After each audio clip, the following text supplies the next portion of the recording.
Hey guys, so a little bit late in doing this, but I wanted to show how to wire the Advanced SP with Type-C. Actually, this is the revised or the newer small compact version, the Type-C breakout board, and also wire in the headphone jack. This info is actually in the unhinged right now. So if you go to assembly guides and look up the unhinged, the wiring for this is in there, so it shows that. It shows this also, except with just a different board.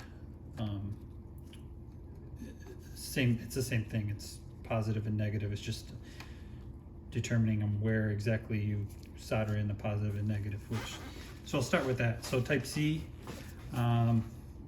This is the board, and there's ground G, and your 5-volt is red here, the red wire. So those go to here. So hopefully I can hold that steady. So on this side, this is pin 1, the farthest pin over.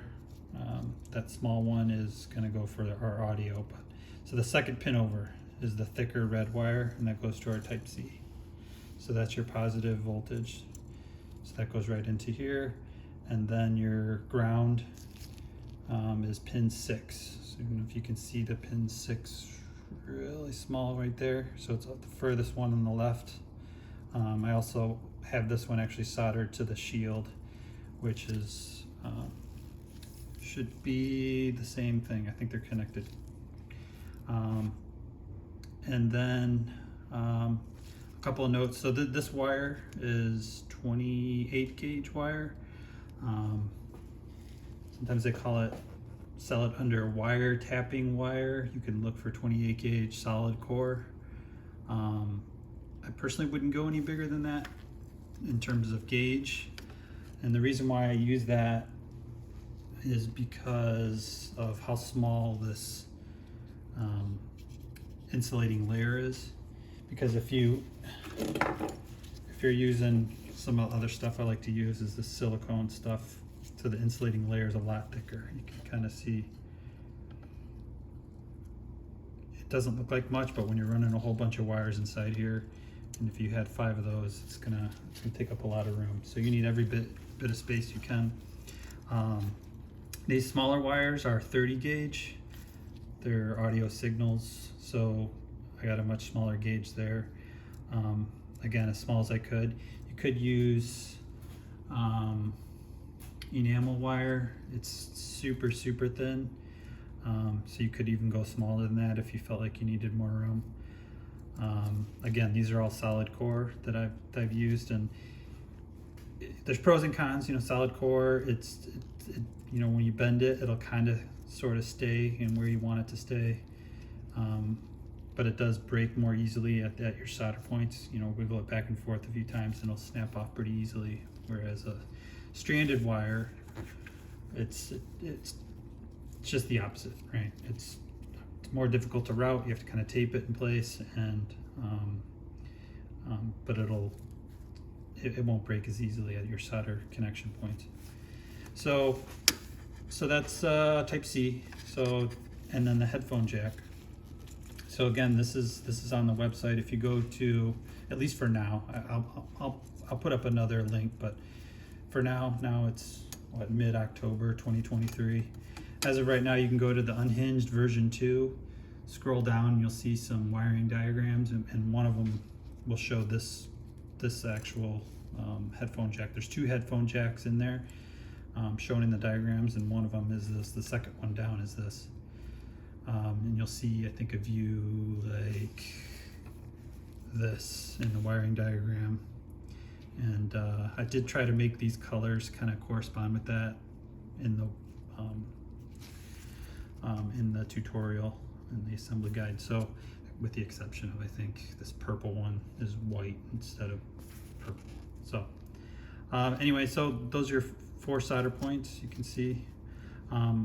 I'd advise you to make them go kind of this way, because when you assemble it, it's going to go into your housing. Zoom out. gonna go into your housing like this. Like that. It's gonna, you're gonna tuck it in. I'm not ready to do that yet here, but so you can see your colors and you can see where those corresponding wires go here. So this red wire is for the audio. This one goes on to pin 1. Yellow is pin 3.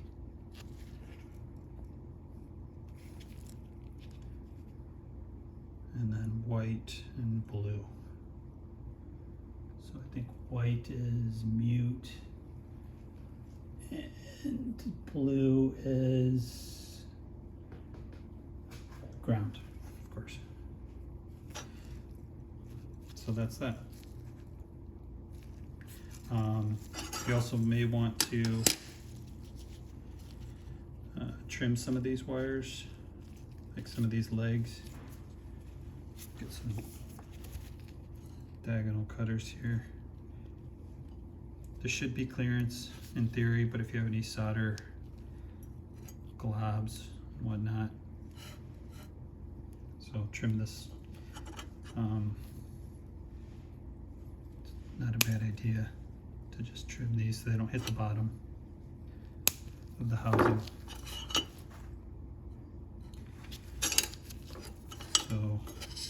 So that's it for wiring.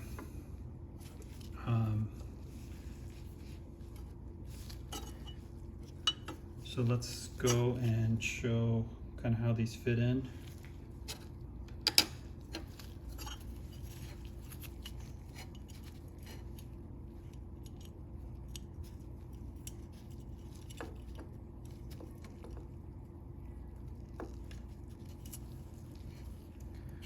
You kind of got to go at an angle in there and get that barrel started, but at the same time watch your wires here so they don't get ripped off.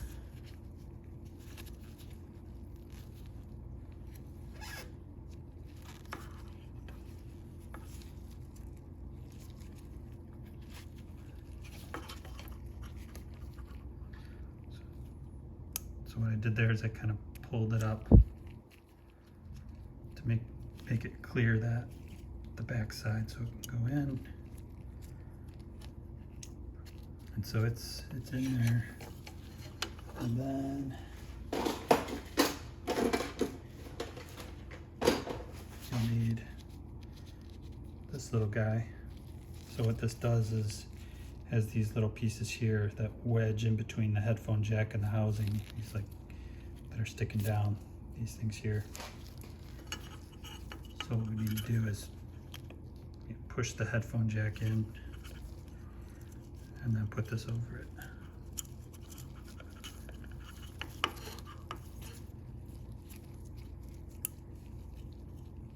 Like that. Okay, so here are things further along. So we got our Type-C with our Type-C retainer now on there. These are the smallest fasteners. There's 3 size fasteners. These are the smallest size fasteners. Phillips, they're really short. And then these are and I think these are M1.7. So these are M2. This is the longer ones, the same ones that go into these 4 holes here. You can see kind of how I've done my wire routing.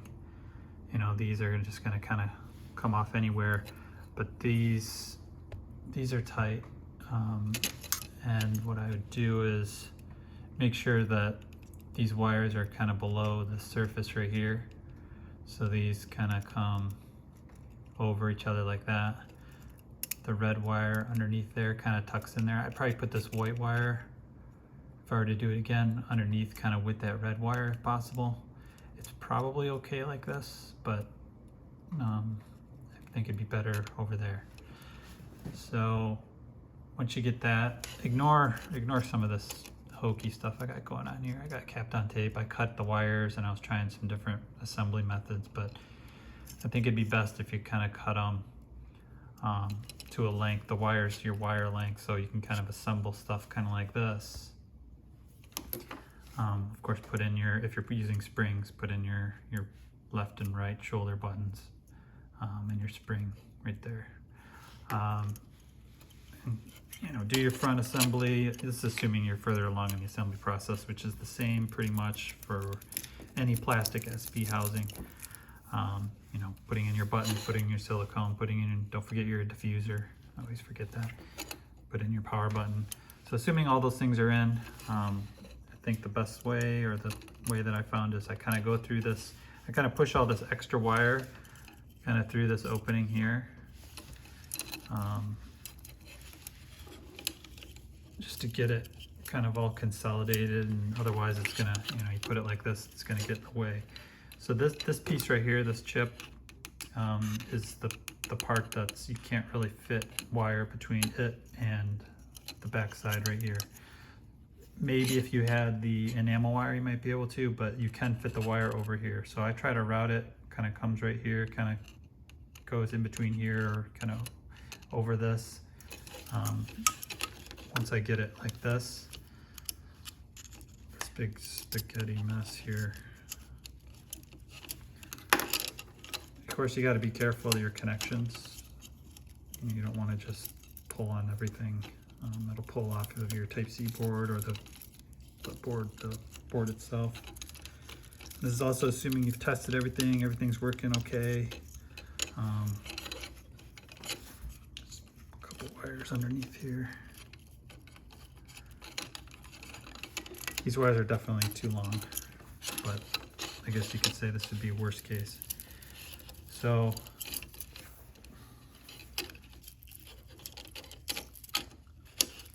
okay.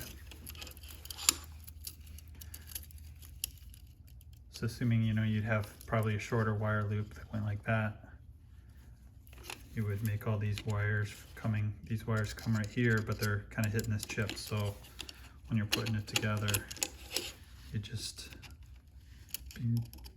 looks like I might have pulled, did I pull one off?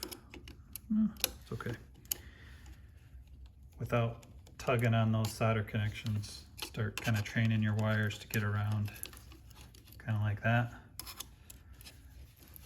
And then when you got everything kind of ready, what you can do is you can just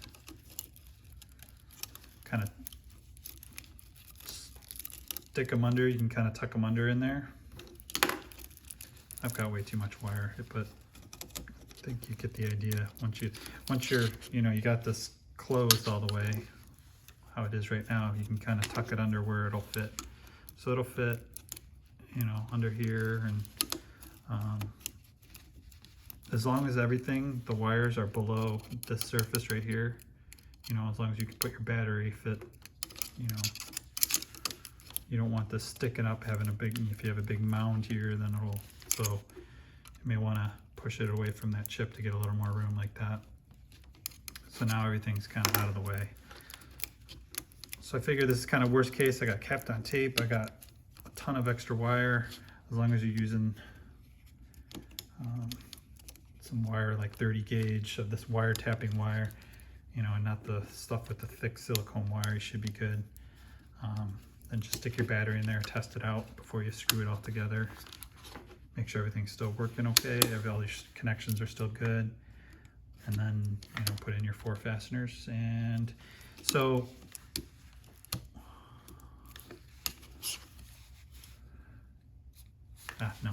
we're good. Anyway, so that's it. So hopefully that helps, kind of showing how I do it. If you have a better way, let me know.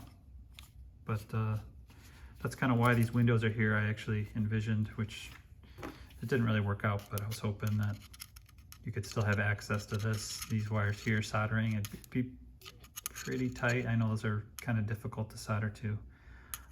So there's not quite enough room, I don't think. Yeah, so anyway, hopefully those windows help you. Hopefully this tutorial kind of helps you.